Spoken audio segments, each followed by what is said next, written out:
What's up, everybody? It's Daniel here with Roar United. Thanks for tuning into the podcast this week. I'm joined by our social media manager, Bryson, who I pulled to help co-host this episode because our cameraman said we needed somebody on film who looks a lot better than me. So today we're going to be getting into truth, absolute truth, subjective truth, and morality. And we'll be right back to cover all of that after we get some Monster in us and you watch this intro. And we're back. So, you are in college here locally at Tennessee Tech. Yeah. And remind me what your major is again. 'Cause it's not communications, as we established last night. I figured out how that happened, by the way. You said comsci. Yeah. And previously, in my experience, that has been communication science, not computer science. I take it personally. It's okay. You should. Remember that. But computer science, yeah. Unfocused, but doing computer science with a minor in mathematics. Okay. So it sounds very, very smart. I'm dumb, but I can type on a computer. You're doing better than me. He can read and type. That's. Ooh. You're lucky you're already taken. So, talk to me a little bit about what the environment is like as a Christian on a university campus in 2025. Because I am in college, but my college experience is very different just by virtue of what I'm studying and the fact that I avoid college campuses at all costs and do my homework on a computer. Let's see. As a Christian, weirdly enough, I'd say Tennessee Tech is kind of like a weird outlier. Where people have traditionally been really open when I talk about it. Like I've even had one professor for my professionalism class with computer science. She saw that I was reading a book by C.S. Lewis, Mere Christianity. And it wasn't like Christianity or this. It was weirdly accepting, where she was like, hey, what are you reading? Like, what's that about? And I was like, morality. And like I got to share a little bit with her, and she's like, that's amazing. And whenever I share that, it was actually everybody else in the class was listening to me talk about it, because it was like 5 minutes before class, everyone's still getting settled down. So in a weird way, I think there's a misconception for how it is on campus. I think Really? Absolutely. I think it's a small minority ruins it for the majority, which I think is a very common problem with a lot of things, all our hot button topics, politics, religion, just anything with that. I think a small minority kills it for the majority. That's fair. But really accepting. We even have some people with our church at the Bend who do traveling evangelism at Tech. And I know with Roar, we've reached out to them about doing stuff with them, and their response was, you let us know what you need, when you need it, we'll make it happen. So the fact that Tech is like already working with us on that, Tech is a really good school for it. Tech, yeah, I can definitely see what you're saying with Tech being kind of the exception to the rule, especially with it being a smaller campus and kind of a more major focused campus. Like, people really only end up at Tech if they're there for like a handful of things, or if they're just from the area, which kind of filters out a lot of the problems that we see on universities, because those tend to, generally speaking, be tied to the more liberal arts, ideological majors. You see those problems that kind of crop up a lot more in like the philosophy majors, the gender studies majors, the kind of the more abstract concept, centralized lines of study. So that doesn't necessarily surprise me. But I also just kind of from the outside looking in, definitely see where like it's starting to trend that direction. Oh, absolutely. I've said since I moved here that Cookeville is probably 10 to 15 years behind the rest of America. And I think it was Jordan Peterson that said, if you want to know what culture is going to look like in 5 years, look at what the major universities look like now. So I think even though we're in a good spot now, if we don't steward that well and steward it carefully and be sure to really get involved as believers and as Christians and take that as territory for the kingdom, that we're going to see ourselves in those same positions that we're seeing now at, NYU, UCLA, the Ivy League schools, which are just absolute dumpster fires right now. Mm. So I know you said you haven't seen a whole lot of that on campus. What is,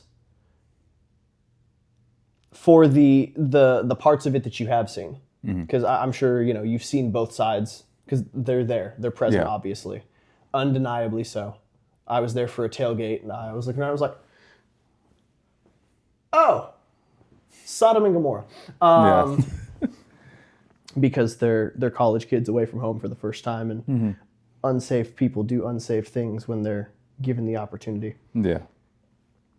So with the sides of it that you have seen, what do you think would be the proactive way to approach those things ideologically as believers? Oh my gosh. I guess first thing that really comes to mind when I think of like what's happening to at least people in college when it's you're now away from home. You're now in this new environment. The restraints have been taken off, and it's like, oh my gosh, I'm the only one behind the wheel right now, at least in most cases. I just got done working at Nick's before going back to Starbucks. But when I was at Nick's, a lot of the people there were from frats. So every time I talk to them, it's like, oh, dude, we got this big party going on, or blah, blah, blah is going to happen. And I did that when I came to tech, went to 1 or 2 parties, went, not my cup of tea. Yeah. Very, very grateful for that. Thank the Lord. Yeah. But I think it's they're looking for a sense of freedom and thrill. It is at least one of my avenues on it. Just a sense of belonging, of common fellowship. But when I look at just how the masses has moved overall, we see a big resurgence of Christianity, at least in the youth already. Absolutely. And you go, what's the reasoning for this? And it's because so many of people around our age have been buying into this philosophy of self this, self that, in one way or another, whether it's from all these different avenues, but they come to the conclusion of self-indulgence, whether they're aware of it or not.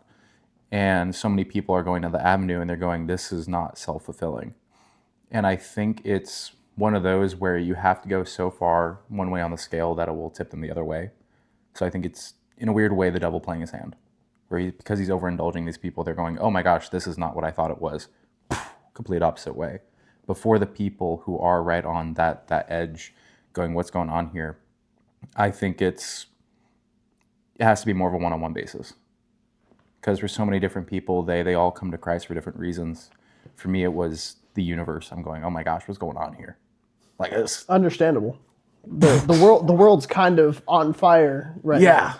And I'm like, oh, what is the world? Like, how do things function? How does it tick? Like, there's no way there isn't a mastermind behind it. Yeah. And I really think that kind of plays a role in a lot of the people, especially like you were saying, that resurgence in Christianity, is there's so many people who are seeing that side of things now. Because, like we said, they're out on the world. They're out in the world on their own for the first time in their lives. Yeah. And so now, for the first time in their lives, especially if they come from a background where they were really sheltered kind of from the outside world and how harsh it could be, because the kind of postmodern parenting philosophy is you just remove all hardship from the life of your kid. And so they grow up in this bubble where they don't deal with adversity or ideas that are opposed to their own.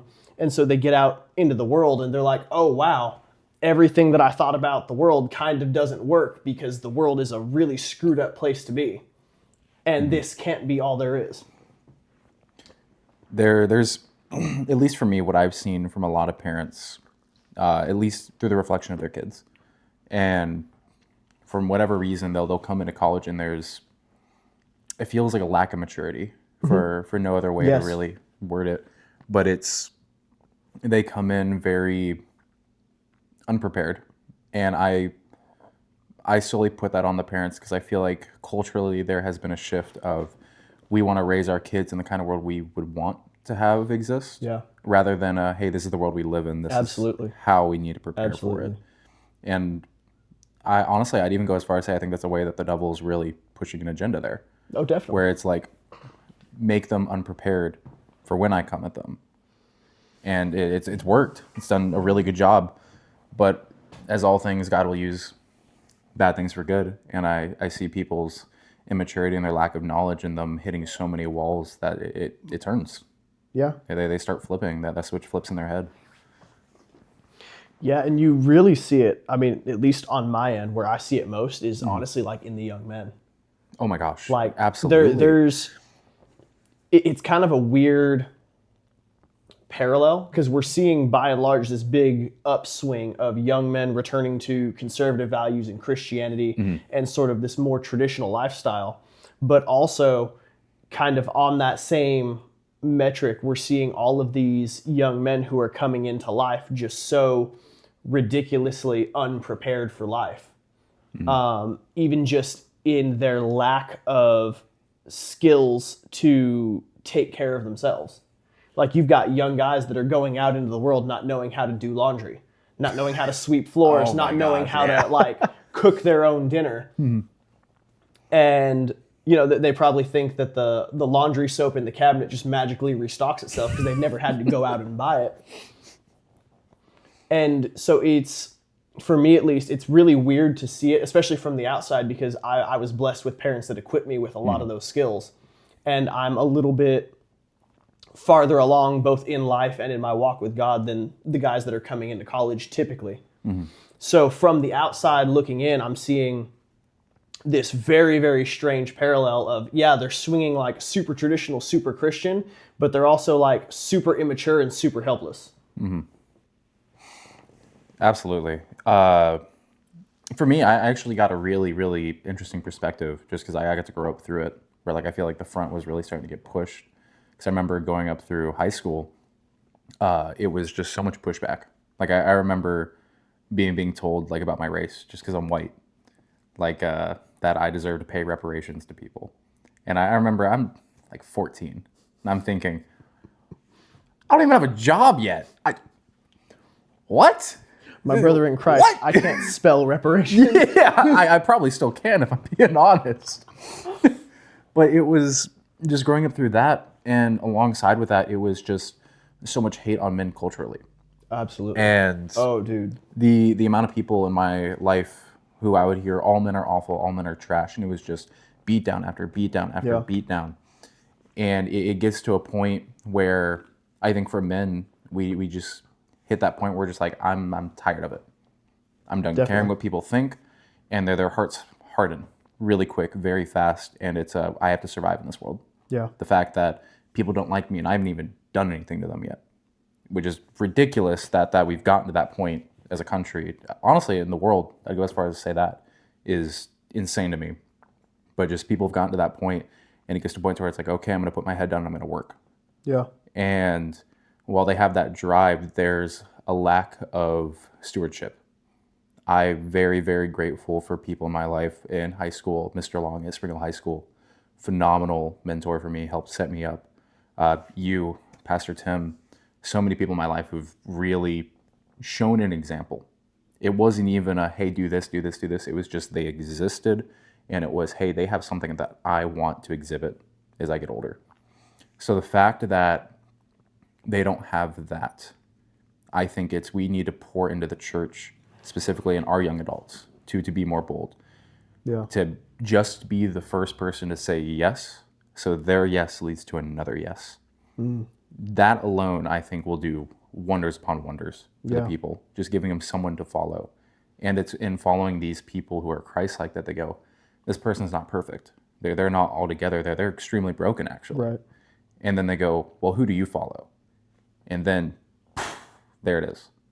They go, who's this Christ guy? I think that's where we really need to pour into, is just our people. I always have looked at problems rather than a removal, but an addition. Like my relationship with Christ, where I worry about things I need to take out of my life, God will always remind me, it's don't take it out of your life. Don't focus on that. Just focus on adding. And the more that you add, the more that you add of Christ, these things will just fall of their own nature. You don't have to worry about it. Yeah. And I think it's the same thing for young men. We just need to keep adding more love, keep adding more healthy masculinity just into their lives. I think the other thing is we need to start adding more responsibility to their lives. Oh, that's huge. That for me, like if I really trace back the problems that I'm seeing in a lot of the young guys these days, it comes back to just this position they're in because nobody has ever expected them to be responsible and nobody has ever expected them to be accountable. They just don't know how to do it. And so many of, I would hazard to say that so many of the failure to launch kids aren't necessarily like these hopeless failure to launch kids who like desire to be living in their mom's basement, dopamine deprived, crushing racks of Mountain Dew and playing World of Warcraft, to reference the early 2000s. It was a good one. But I would say it's more so like they just don't know how. And you get to a point where like you become adverse to it if you've never been exposed to it. I heard a pastor say that young men are like a flatbed truck. They drive straighter with a heavy load. And I think that's very true and it's very evident. And like that's something I can even trace back into my own life just because of circumstances that I ended up in that were of no fault on my own, but where I was forced to take on responsibility and I was forced to shoulder a weight that wasn't necessarily mine to carry.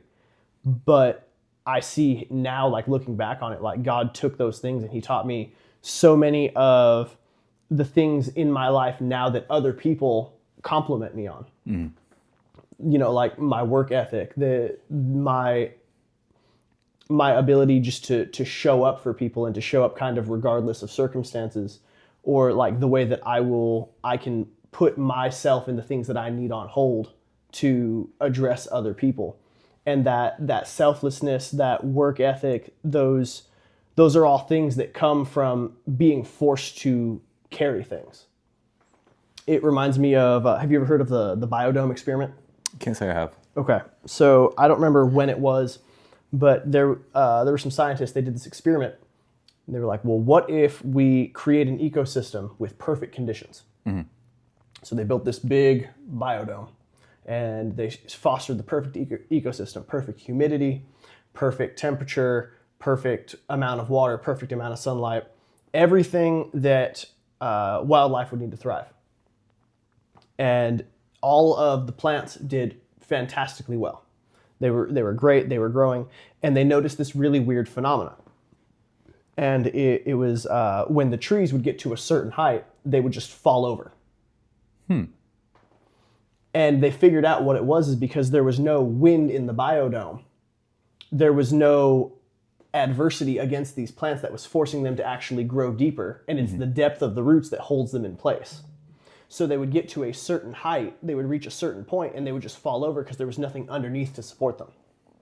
And I think that it's really the same with a lot of our young people, specifically young men. Like I think it goes double for guys, that we have a lot of us that are coming into life with no roots, with nothing to like hold us up that we can fall back on.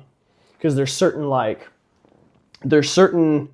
traits and skills that it kind of doesn't matter what life throws at you, as long as you can do those few things, you can kind of work your way out of any problem. You can kind of, you'll make it. You're not going to feel great. It's not going to be pleasant, but you'll get out of it eventually. And I think that by kind of raising kids in that bubble that we were talking about, you create these biodome tree kids who they get to adulthood, which is that height, and they just fall over because there's no infrastructure beneath them to support the next stage of their life. And like you were saying, that really does come back to the parents, because they've taken this time that God has given them with their kids to prepare them to be adults, and really just wasted it trying to make it as easy and pleasant as possible. And really the idea of childhood is kind of something that came into, it didn't really become a thing till like very recently in history, like probably, I think it was like the 17 or 1800s. because before that, everything was like, if you could walk, you could work. Like, because it was all either agriculture based or trade based. So if your parents were farmers, if you could walk, you were, hauling seeds, you were helping feed animals, you were doing something to contribute to the family, because they weren't in any kind of position where a kid could just, go do whatever. They needed all the help they could get because everything relied on weather and the ability to get things done on time. So with the advent of like the whole 9 to 5, the Industrial Revolution, and child labor laws, which aren't necessarily a horrible thing, but we created child labor laws to keep kids safe, but then we didn't replace the responsibility and the accountability that was placed on them that grew them up into functioning, hardworking members of society. And as time has progressed, we've seen that wane more and more and more and more progressively, and then just hit like a brutal acceleration point through like the 80s, 90s, and early 2000s. I'd go even as far as to say there's one thing that always comes back to me when I think about my generation and the generations following, and it's you have these couple few people who really stick out, where they're just like, I'm really hardworking, and you notice them in the communities. And it was the saying of easy times create weak people, Absolutely. Weak people create hard times create strong people. Absolutely. And we are really pressing through a hard time right now. Yeah. Where it's creating a lot of strong people because they don't have a choice. And in a weird way, I'm grateful for it. Like, I'm grateful that we're pushing through it and doing a good job of it too. It's terrifying, to say the least. It is. Everything going around us. And it feels like a gamble at some points. Yeah, I was actually talking to my mom about that the other day, is looking at some of these kids and realizing, like, this is the next generation of doctors. Like, these are the next generation of politicians and medical professionals and scientific researchers. Like, all of the major fields within the next 50 years are going to be populated by these people who are coming into college now. And as much as we can sit here and we can be like, oh, well, it's the parents' fault, which it is. And we can sit here and point fingers and trace back to the origins. That's not really solving the issue. Identifying the root of the problem doesn't fix the problem. That just tells you where the problem is. So if we don't get some people, especially in the church, to start grabbing some of these young people, like recognizing that, like, yeah, in 50 years, these are our doctors. These are going to be like the head of our medical offices. These are going to be the heads of entire fields of science and research. So if we don't start grabbing them now and helping to come alongside and shape them into those functioning members of society, they're going to be in those positions exactly as they are now. And like, we're seeing that play out in politics in real time, like with the recent election in New York City. Like that's what we're seeing play out, is a bunch of these kids who have no idea how to be functioning members of society, no idea what's actually good for them, just voting in what sounds easy and what feels right, because the only thing they've known in their entire life is shelter, ease, and convenience. And so it's not their fault. But if we don't start doing something about it, it's going to be our fault. I've always hated the fall game. That was something I saw growing up a lot through high school. That's when I first got opened up to like politics and what was going on around me, because it was the first Trump election. Oh boy. Oh, it was a Bless doozy. your soul. Oh Lord, I forget that you're a few years younger than me sometimes. Yeah, just a couple. Mr. Old Man over there, gray hair. But I remember going through history class, and very, very grateful to Dr. Johnson, my teacher at the time. He would always open the class up for discussion. Yeah. Where he would spend the first 20 minutes and he'd go, hey, I can't find an independent source, like a true independent. He's like, I don't think it's possible. So he goes, I will find a far left, I'll find a far right view, and we'll discuss as a class. And it's by looking at both of these that we'll be able to discern what's actually going on. Wow. Like, wonderful teacher. And in a public school, nonetheless. That's that's amazing. I wish that I could understand what he was doing for us at the time, because a blessing from God. Yeah. from what he did for us. But I remember there was one topic we were talking about, and it was gun control. And that was the first time that I realized that looking at just the numbers and statistics was an anomaly. Because when they were bringing up like gun control, I was thinking, okay, well, let's just look at who has the highest crime rate, who has the lowest crime rate, highest deaths, lowest deaths, and let's look at what they're doing. Let's just look what's already been done.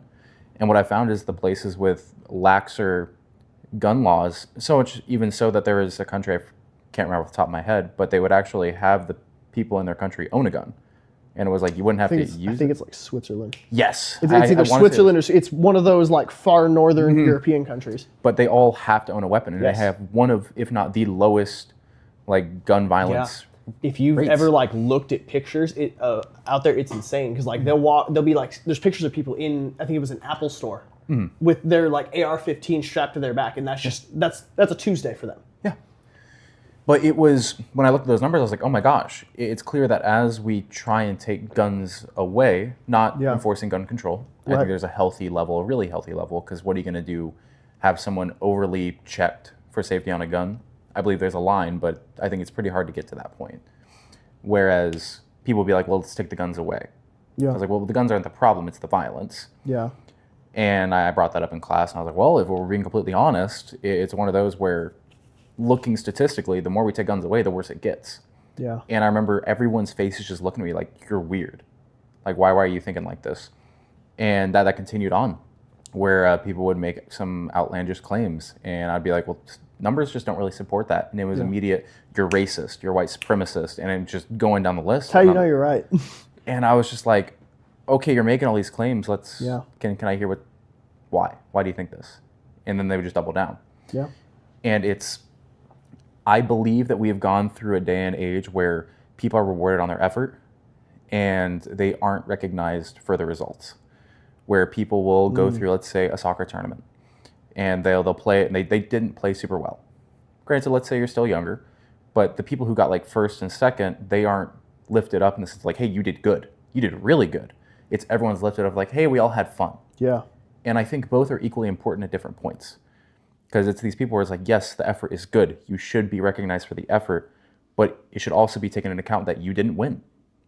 Yeah. And us removing that from people, I think that hits the adversity. Well, especially in a country like America, where we don't have like a class by birth system or something like it, where our system is purely built on you can have anything you want or be anything you want in life as long as you're willing to work hard to that end. We are kind of self-sabotaging our own society at like the base of the pyramid when we do that. Because we spend our kids' childhoods teaching them like, oh yeah, everyone's a winner. Everybody did great, we had fun, and that's what's important. And then we throw them out into a society where everything is based on, it doesn't matter how much fun you have. It doesn't matter if it feels good. If you want this, you have to do this. Yeah. And we don't adequately prepare them for that. Oh my gosh, absolutely. This makes me think, there was one time I was in an English class, and there was this girl making the claim that the earth was flat. And I'm sitting there thinking, you're joking. Like I like look at her straight in the face, like you're joking, like you're not being serious, right? And she's like, no, I'm being dead serious. Like the earth is flat. Like gravity isn't real. And I just sat there and I was like, oh my gosh, I'm in 10th grade right now. Yeah. And there's people who genuinely believe this. And it isn't like how dare you for thinking differently. There was nothing backing up what she believed. Yeah. It was just, hey, I don't understand the fact that the world is round or that gravity exists, so it's not real. And I was like, people are instilled with a thought to get through that point. That's terrifying. And like I said, and then you couple that with the fact that you step back and look at it and you're like, take career fields out of it. That's somebody's future mother. Yeah. Like that person is going to raise a child. And we're all just content to sit by and be like, and that was something that I've really picked up on, and I'm kind of glad that you brought that up because I was going to circle back around to that point anyway. where you were talking about like people not understanding what they believe or why they believe it. Yeah. And that was something that, you know, as we were out evangelizing and talking to that Hebrew Israelite dude, like there were a lot of arguments that stopped as soon as I was like, okay, well, can you define your terms on that? Like, can you explain to me, like, define this argument that you're making, lay it out for me. And it kind of stopped there. And something that I've really noticed in our generation is so many people are afraid to actually think. Oh my gosh. Not just like, and I'm not saying that in like they just don't use their brain, but like there's so many people that are afraid to like critically analyze and have original thoughts. Like what you were saying, like in English class, or I think it was history, where you, with the stacks and numbers and stuff. People like thought I was crazy. Yeah, absolutely. Like so many people in our generation are afraid to think because there's. I'm going to be careful how I phrase this so we don't get instantly demonetized on YouTube. But there are people groups whose entire platform is built on feelings. Like they campaign and they sell their platform and their product based on feelings. If you like watch their videos, everything they talk about is, oh, well, these people are coming to take this from you. And these people are coming to steal this from you. And these people are bad because they don't want you to have this. And there's very little facts or logic behind it. There's not even necessarily a clear line of thought. And so because that system is by and large what dominates the universities, and it dominates the public school system, and it dominates the majority of easily accessible media, it has made our generation actually afraid to sit down and critically analyze things. It's like almost like Pavlov dogs us into thinking that critical analysis and thinking for yourself is a bad thing. And that's something that I've been watching Jordan Peterson's lecture series on We Who Wrestle with God. And that was something that he was talking about in one of the videos, was correcting papers. He was like, by and large, he said, I'd see maybe 10% of the content in the first essay they bring me was actual like solid founded thought.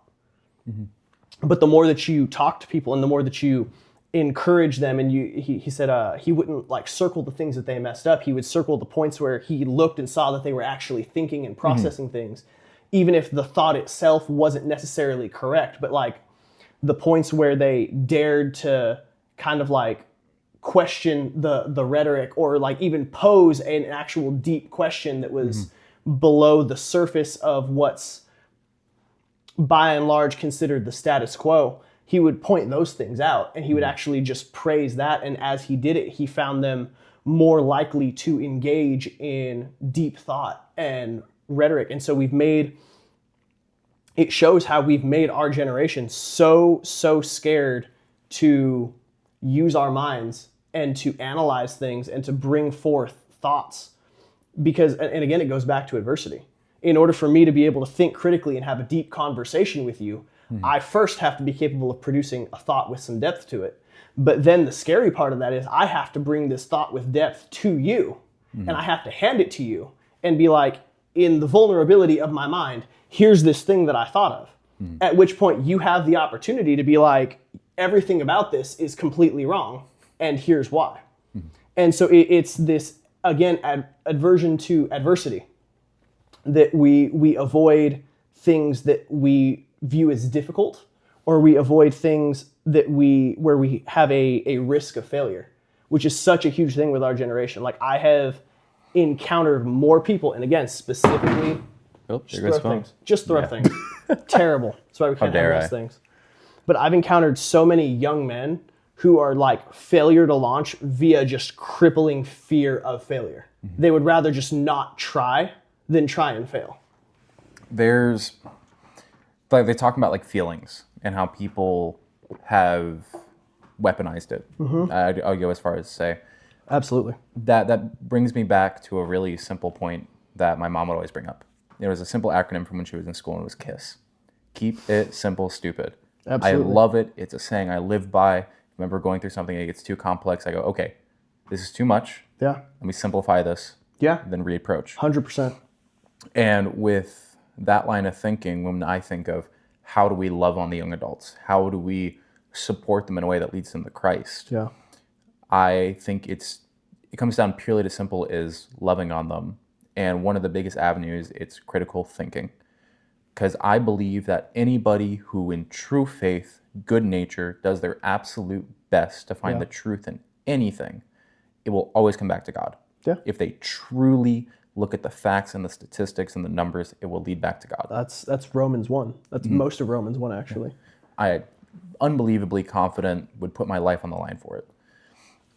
And so I think that starting with people where they go, I am identified by my emotions, that they've already admitted that they are something they aren't.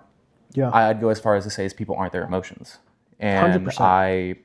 my therapist from about a year back, he gave me a couple really, really good tools to help me through a lot of things. And the biggest one was he helped me create like a triangle of my problems.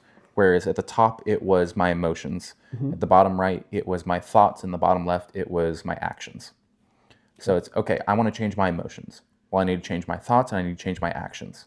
If I want to change my actions, I change my thoughts and I change my emotions or switch them. But in that way, people will feel sad, hurt, upset, disappointed. And I've always viewed emotions as, hey, these are like our light signals on our car. It's your dashboard. It's going, hey, something needs to be looked at here. Just needs to be examined. Let's say I get hurt by somebody saying something mean to me. Okay, that doesn't mean that they're an evil person. All this means is, hey, I need to analyze this. Because it might be I'm just too worked up. I'm getting upset by things that I really shouldn't. Or they're an awful person. They really are being mean to me.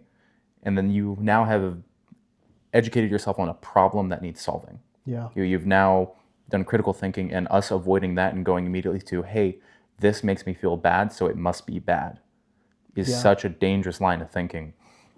And you can follow this linking where once people go down that avenue, you can start thinking about morality. Yeah. Where any point where you start to go down morality, you have to go down this very difficult path. Like for any atheist, morality is the big question.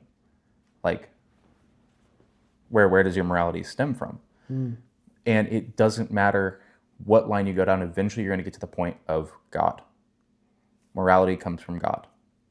It's not a question, it's a statement. We all have this gut feeling in us that tells us right from wrong. Yeah. Some stronger than others, not so much. But it's like a collectively agreed upon good and bad. Absolutely. And it's us going, this good, the fact that we call something good, we're already admitting that it's stronger than the antithesis.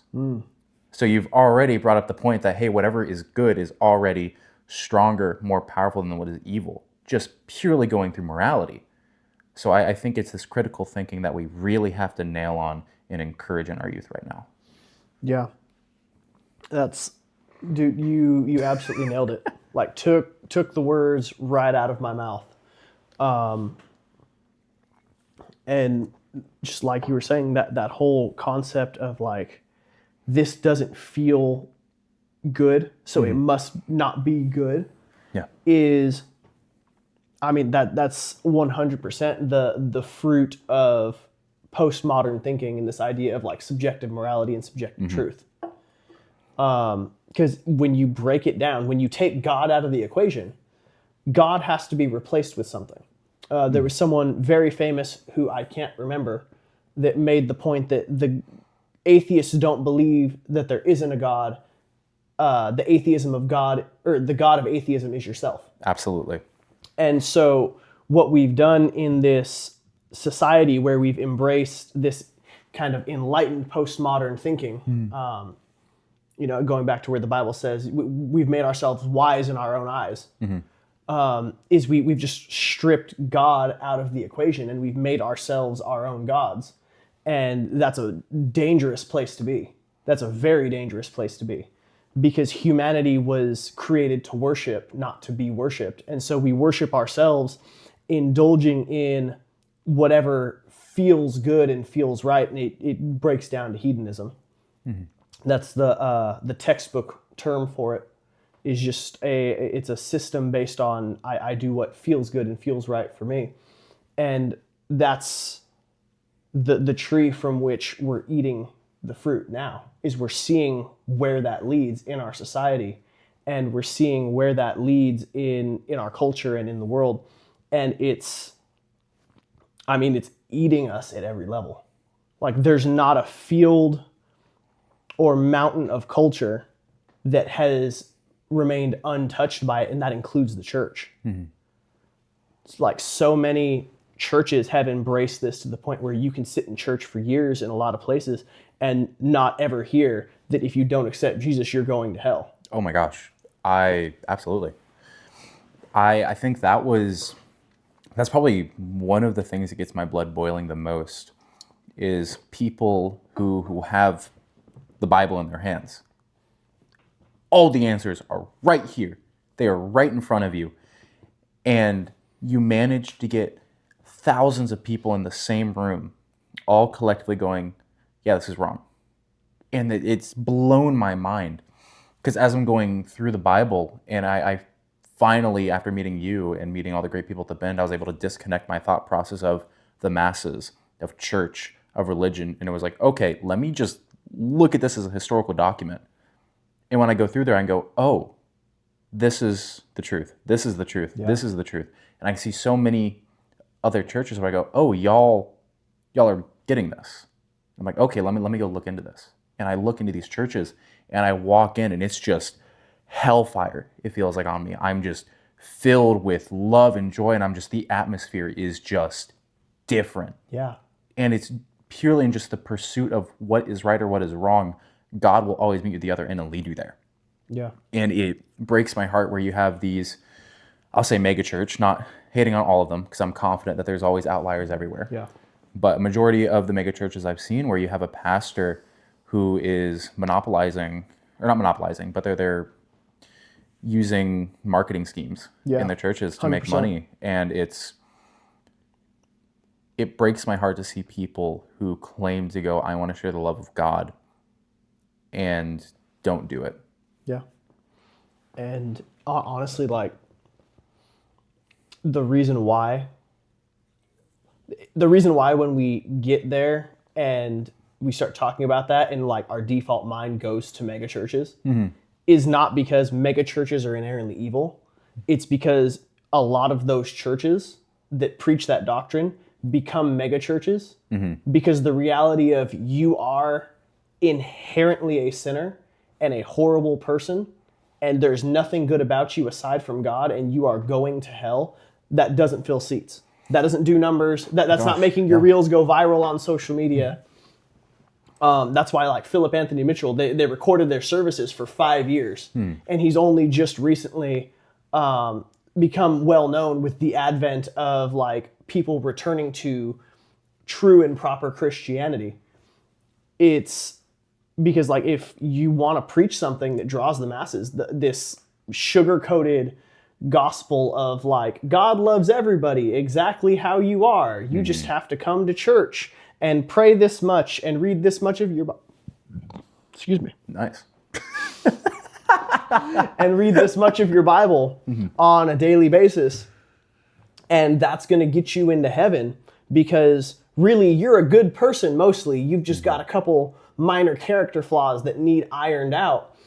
I mean, yeah, that's a great way to fill seats. If you want to make money, that's the way to do it, bro. And where my heart breaks is my heart breaks for the people that are going to hell, not necessarily because they're bad people, but because they've been sold a lie that they've bought into. Absolutely. And that they've been sold this counterfeit. It's like people that end up with counterfeit money that just got like cycled into a drawer somewhere. And then you go and spend it somewhere and they just happen to check that bill. And now you get arrested for passing counterfeit money. My heart really breaks for the people that are going to show up to the gates of heaven on Judgment Day and sit before the throne, fully believing and being convinced of their salvation and their faith in God, only to realize that they have been sold a false product and a watered down, cheapened version of what Christ actually died for. I saw a post recently on TikTok. Thank the Lord for TikTok. I got a pretty good for you page, excluding the weird AI cat videos. I'm glad one of us does, dude. That's But I got one recently. Losing my train of thought. Oh my gosh, what was it? false gospel. People are going False to hell. gospel. There we go. It clicked. Came back. But it was talking about when you look at all of the different religions and all the different doctrines, there's only one that goes, you're evil, you're inherently awful, you are disgusting, but I love you. Yeah. Only one. And it's just truth. Absolutely. Truth is never comforting. We were covering least- that last night. Yeah. And that's just something that always like made me turn my head when you think about Christianity compared to other religions. Because it's so many people I've heard bring up that, oh, people use religion for comfort. Yeah. And I was like, when you walk into Christianity, There's nothing comforting about it if you get the authentic gospel. yeah, I'm sitting here and I'm like getting pummeled, and I'm like, oh my gosh, I'm failing. Yeah. I'm doing awful. Like I am a wretched human being. And despite all of this, I want to love people. Yeah. And it just that comes out of you as you become more Absolutely. Christian and the more you follow Christ. And it's like, it's not of this world. It It's the really only isn't. way to describe it, where you look around yourself and you go, I don't fit in anymore. Oh, dude, Like- that's so real. That's so real. You start to feel alienated. Yeah. And it's not even the other people. You're just like, oh my gosh, this is Yeah. just something that people don't know about. And it comes down to every Christian is called to spread the gospel. And the more and more I'm pressing into this, I'm going, oh my gosh, I'm now understanding more and more why. Yeah. Because there's so many people who have heard the name, who do know who Jesus is, and just haven't heard the depth that is the ocean of God. When you actually get like real gospel in you and real authentic salvation and real authentic Holy Spirit, the whole new creation thing is like, it's I don't have words for it. Because like I grew up in church, so I grew up hearing, if any man be in Christ, he be a new creation. Yeah. And I was like, cool, that means that I'm saved from my sins. And now like having radically encountered God after hitting rock bottom because I was living stupid, because I bought into that. Yeah. Like now I'm looking back and like I don't recognize myself. Like as much as like I look in the mirror and I'm like, dude, I don't even know who I am anymore. Like I look at pictures of myself from years ago and it's like looking through a photo album at a picture of a completely different person. Absolutely. Like even just in the way that I think and the way that I act. And I know you and I have had this conversation before when we've met for coffee, but like I've talked about, being a very goal-oriented person. Like I'm always consistently walking towards, be like Jesus, be like Jesus, be like Jesus. And so sometimes I personally get caught up in the I'm not Jesus yet. Like I still see nothing that looks like Jesus when I look at myself. Yeah. Because the reality of Christianity is you come into it kind of believing like, oh yeah, I'm a pretty decent person aside from these character flaws that I need some help with. So if Jesus could just iron those out, I'd be doing pretty okay. And then it's like the closer you get to God, the more you're like, you start turning into Isaiah. Woe is me, I'm a man of unclean lips who dwells in the midst of unclean people.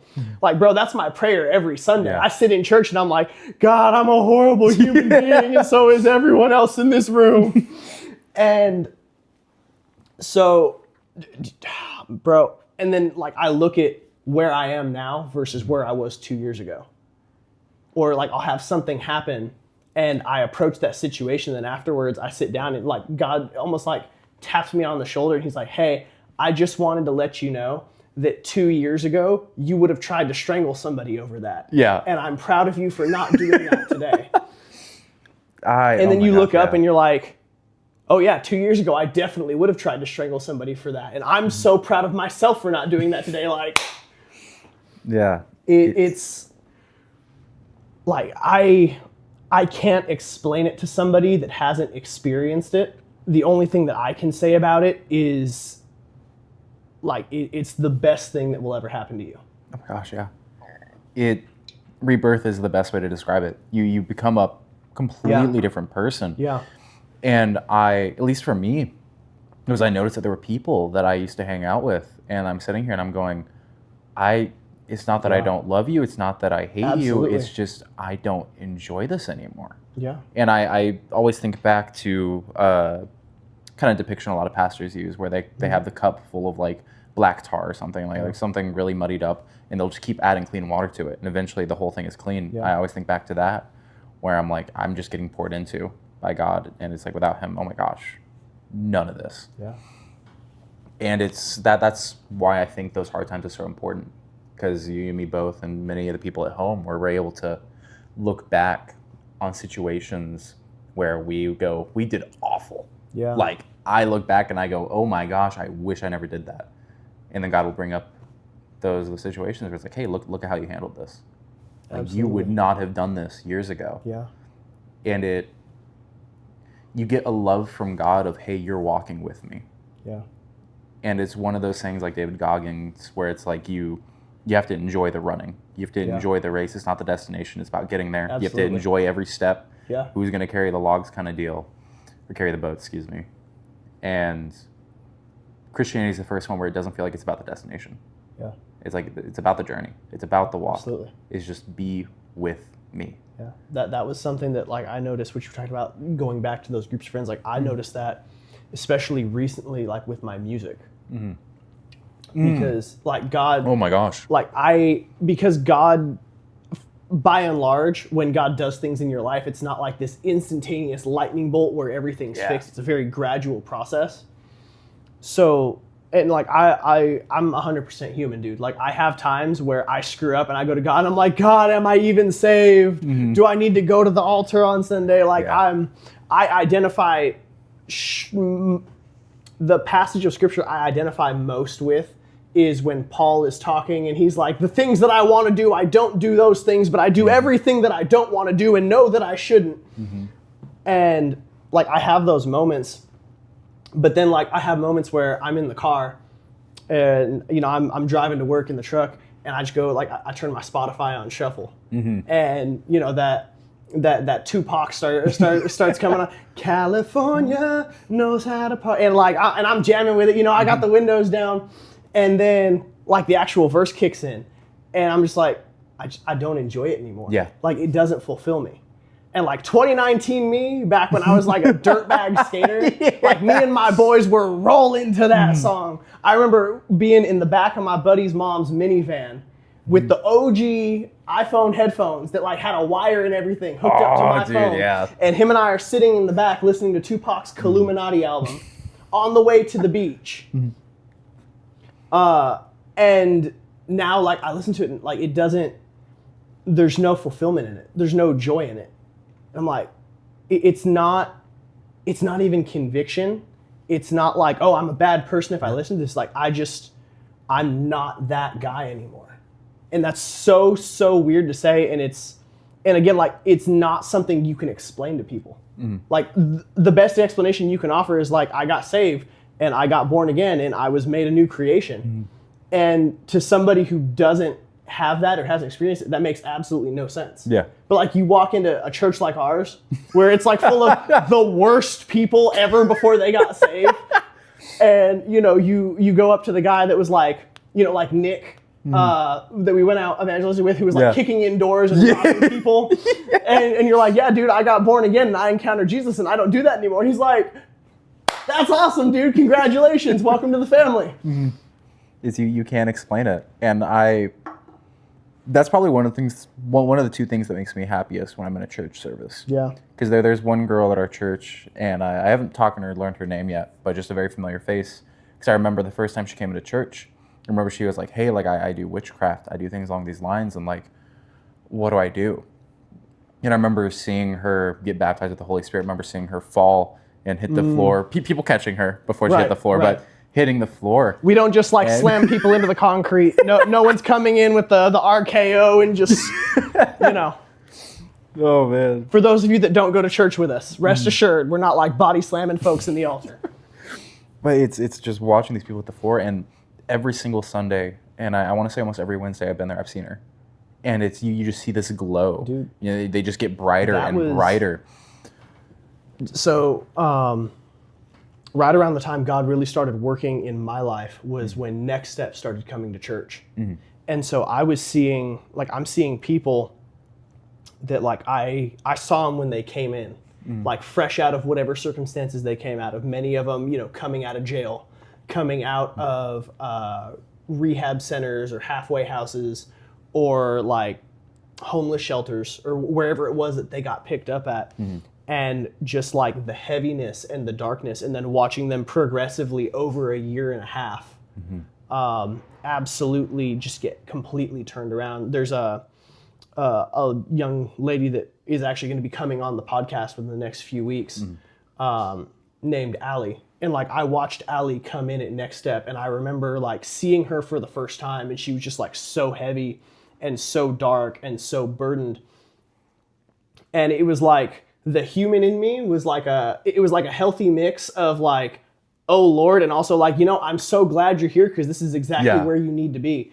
And now she works for Next Step, and God's like completely turned her around. It just, for whatever reason, a picture of her, like when she first got to Next Step, popped up on my social media the other day.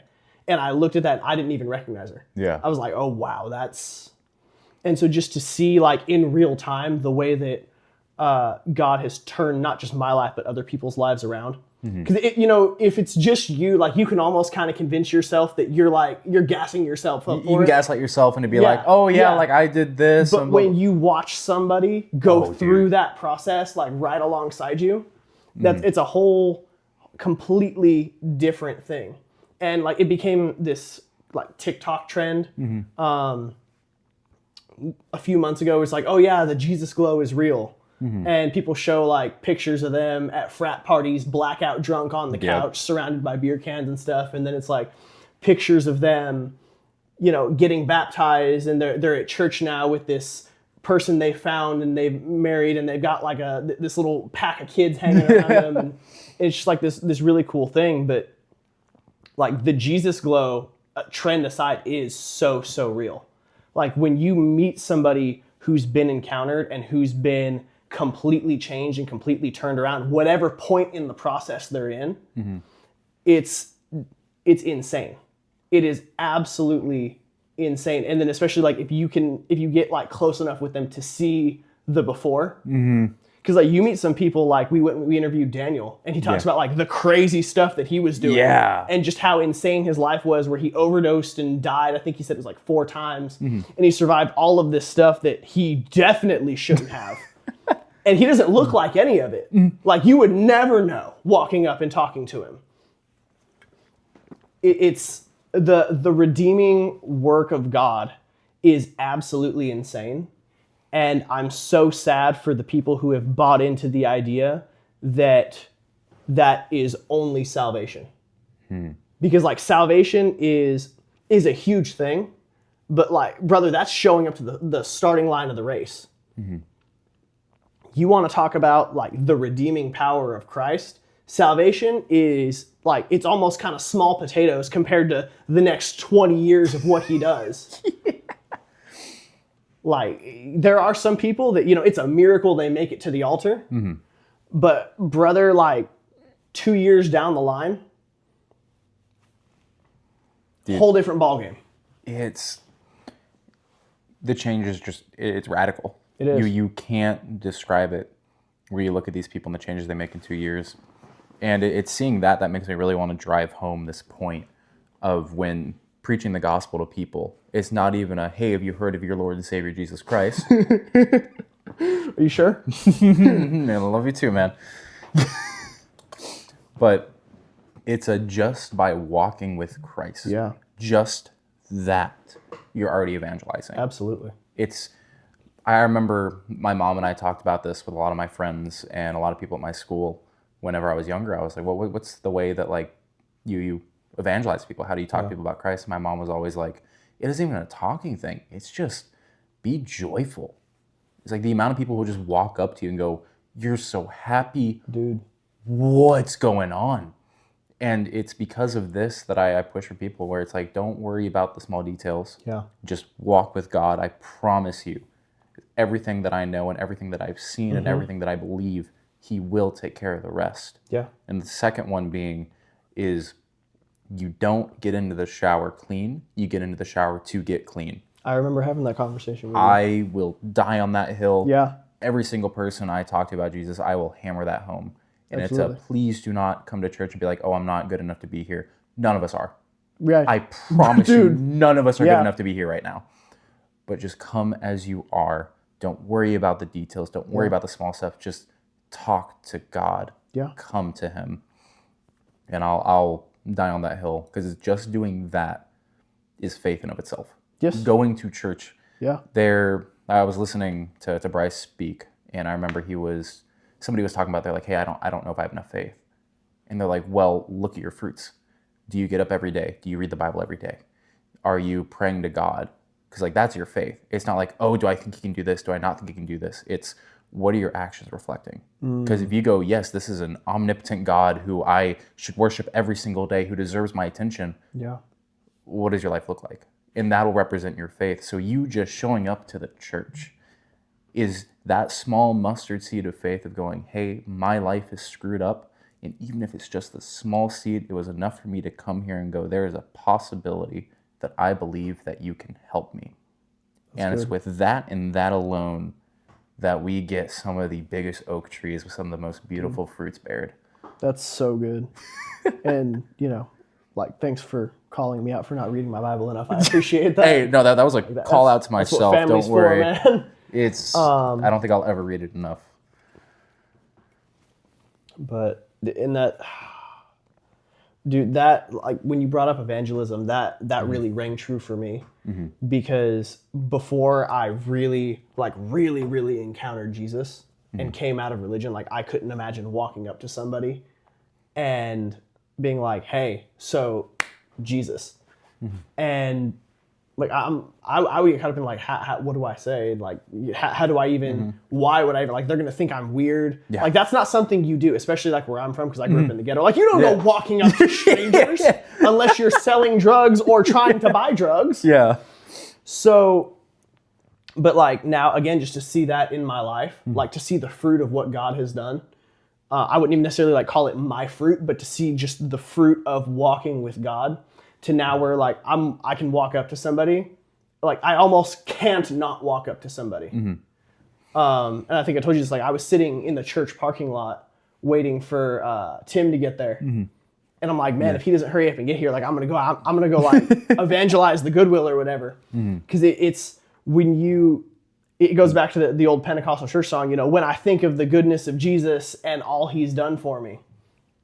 Like when I look back and I think of how good God has been to me, especially when I didn't deserve it. And I mean, I don't necessarily consider myself a special case, but it's definitely, my testimony is definitely different than most people that I've met. Yeah. Because like I knew God. I had a very solid relationship with God. I had a lot of religion, but like I knew God and I knew what was going on. And then to completely take that like left turn and be like, I'm good. I can figure it out myself. And then even through that, like when I wanted nothing to do with God, when I was walking the complete opposite direction for God to still keep me, like every time I walked into the sheriff's office when I wasn't walking with God, and I made it out alive, every time that, we went into a cell in the jail and we found shanks or any other kind of weapons, anytime like I happened to just not be on shift the night that a big fight happened, or the night that there was like a massive fentanyl overdose in there, like I can look back and I can trace, even when I was bad and I wanted nothing to do with God, God has been so great to me. And then it's like, how can I not tell people about that? Oh my gosh, yeah. Like, how can I not tell those stories and be like, look, you don't understand. Like, before I met Jesus, I was a problem. I was a pain. Like, you can ask the people we used to go to church with that, like, saw me during that time. Like, bro, I was a mess. It's the most, like, natural second nature thing. Jason, one of our guys, when we were Oh, at Bible God, study I love last night, Jason. dude, I love him to death. the way he reflects God is just, I love Yeah. that man to death. I could rant about him for an hour. Yes. But I remember we're at Bible study, he's going, guys, this evangelism training we did, going and seeing Nick, and he's going, there's this fire, there's this momentum, I want to keep it going. Absolutely. And that fire gets going, and I think back to when you're talking about you being in the Bend parking lot, going, oh, I want to go evangelize. Yeah. Like, you're taking too long, Tim. Come on, dude. I'm going to start preaching the gospel to people. And it gets so much to a point where, like, even for me, like, even going around at UTK when I'm talking to these people, I'm going, I can see that they're like, it's gotten to the point in the conversation where they're now cut off. But I'm going, I want to keep talking. Yeah. Like, I want to keep talking about God. I want to keep doing this, but I know if I do, I don't think it's going to... There comes a point where like they're shut down and you almost like want to hit them with the Benny Hinn. Yeah. And just be like, receive. Yeah. I wish you could just see what I saw. Like, dude, Lord. Yeah. Yeah, absolutely. And that's the struggle of it is because you can't, like, this is something that I told Jesse is, you can't impart revelation and you can't impart maturity. So it's really, really difficult walking with people through those things where they kind of have to just figure it out themselves. And as people with a heart for people and people with a heart to evangelize and people with a heart to disciple people, like that's the hardest part of the job for me, is that I can't lay hands on you and make you get it. And that's the difficult part when you get to that point where you're like, I think it's Jeremiah where he talks about like, I got this fire shut up in my bones, is when people don't get it, you want to like pound it into them, but you can't. Yeah. I know for me, the way that I've wrestled with it, that helps me a lot. Where like I'm evangelizing these people, I'm going, I just want to keep talking. I want to just love on you so much that you're just like, oh my gosh, Jesus is this amazing guy who wants to know me. I just want to hug you till the Holy Spirit seeps through. Yeah. For real. Like, I'm just like, I just know, like in my heart, I go, if you feel what I felt right now, you would be convinced. Yes. And it's when I get to that point that I go, I'm now leaning on my understanding. Where I'm going, hey, I'm in control of the situation. If I tell them all this about Jesus, then, oh, you're going to know Jesus and you're going to love Jesus. When I'm going, no, there's this omnipotent Father of mine who knows everything, who knows everyone's character. He's handcrafted everybody. Yeah. If that would convince that person, then he'd place it on my heart to do it. But if he hasn't, then it's very clear that just that little bit that I said to them is where I need to leave it. Because it's the planting of the seed, it's the sowing of the seed, it's the watering of the seed. There's so many different parts in it, and you'll never see all of it. There's so many times where I'm confident that I've told someone about Jesus, and I'll never know whether that seed grew or not. You will. Like, at least for all of them. No, you will. Because one day, touche. Okay, that's on me. Touche. That's fair. One day we're gonna bust the golden gates open, and I firmly believe there's gonna be people there that are gonna be waiting in line to shake your hand. Oh my gosh, I will burst out in tears. Dude, like think about the dude that led Billy Graham to Jesus. Oh man. And like all the people that are attached to that ministry because of that one seed. So even though we may never see it on this side of the earth, there's gonna come a day when we're all standing in line waiting to talk to God. And I firmly believe that, we're going to have those encounters. We're going to have those people that come up and tap us on the shoulder and they're like, hey, you probably don't remember me, but like you were working at Starbucks and you wrote, have a blessed day on my cup. And that made me think about how like I grew up in church and I hadn't been in like 5 years and it made me miss it. And so I went back to church and I got saved and became a pastor and had like this great ministry and raised up this family and I raised these kids in church. And so, thank you for just being willing to plant that seed. Yeah, honestly, that's for me, that's probably one of the things I'm most excited for getting back into Starbucks. Because my roommate, he works at the old Starbucks I used to work at. And there's so many times where he comes home and he's like, yeah, me, Graham, and Lily, and some of the other people, we're talking about Jesus last night and we're having this conversation. And I'm like sitting there like I want to strangle him. Like, why didn't you call me? I wanted to be there. Patch me through on the conference call, bro. Yeah, I'm like, man, I wish I was there.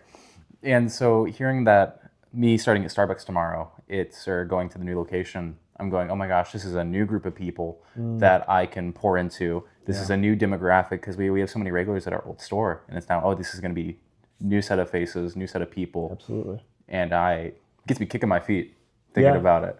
Like, ooh, there's more people that I'm going to be loving overbearingly, so much so that it's undeniable it's from Jesus. One more chance to make God smile. One more chance to kick Satan in the teeth. Amen. If You can said do it, them both at the boss. same time.